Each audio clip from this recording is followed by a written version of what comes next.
Hi, this is Ella, and Claire. and we're going to be talking about the final episode of Video Palace.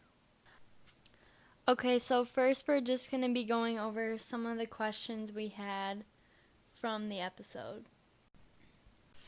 So one of the things that happened in the episode was Mark heard scary noises and he saw something, and I feel like that made him nervous because he's now thinking what all of his time and work with the tapes led him up to. And all the tapes were everything he had heard is right in front of him now, and it's really coming to life for him, and he's becoming his reality. Yeah. Next, we're going to be talking about what we think happened to Mark after the episode. And I think that he's obviously with the people that took him. And I think that he is still going to try and figure out more about the tapes now that he's basically inside of it all, and he can really get to the bottom of it and figure out who's in charge and all that kind of stuff to really figure out what the tapes are all about. Something that I think Mark is going to experience is he's going to meet some of the people that he found the tapes from or that created all of that. And he's also going to try and send the tapes back to Tamara because he wants to be found or whatever his situation is, so that they can kind of meet up and come to the whole conclusion of it all. Now we're going to be talking about how Video Palace is set up to be different than other podcasts.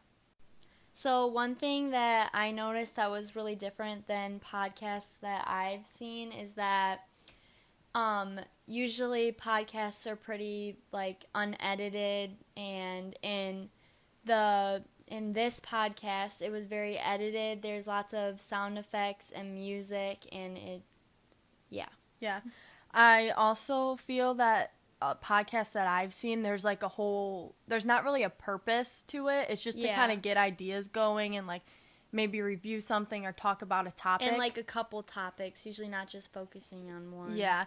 And in this, there's a purpose and there's a set situation, and the narrator and the whole purpose of the podcast is to make you feel a certain way or follow a story.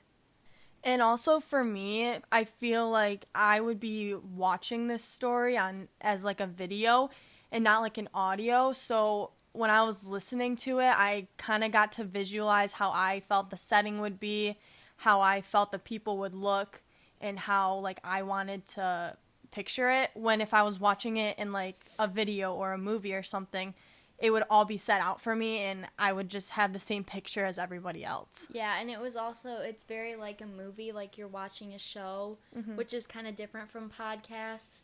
So, yeah.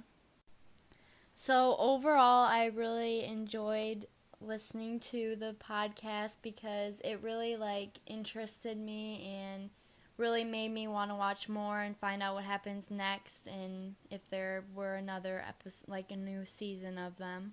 Yeah, and I also really enjoyed it. It was something different for me since I never really listened to podcasts, and it was just really a whole new experience.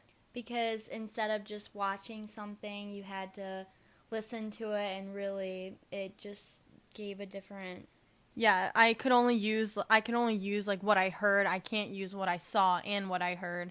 So you could kind of just make your own picture about everybody and all the characters and everything. Yeah, exactly. Okay, so thank you for listening.